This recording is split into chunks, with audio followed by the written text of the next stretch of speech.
In this video, we'll show you how to slip stitch. We're using Hayfield Bonus DK and you'll use the yarn and needles in your pattern.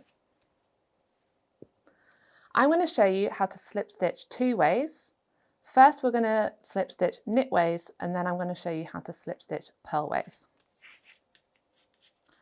When working a slip stitch, we're taking the stitch from our left hand needle to our right hand needle, but without creating the extra loop. So we're going to come in, and I'm going knit ways. So you want to go through the stitch,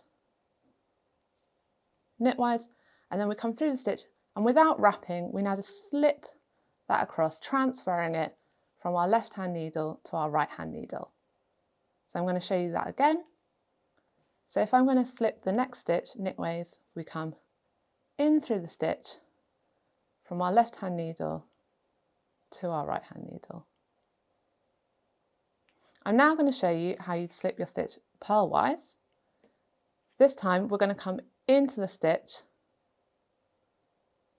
from the back through to the front on the top of the stitch.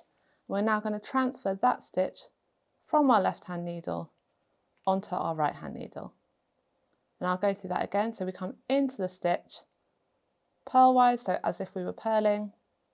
Without wrapping round, we then take that stitch off, transferring from our left hand needle to our right hand needle. And that's how you slip a stitch. Practice until you're confident and head to surdar.com for more stitches, beginner kits, patterns and yarn.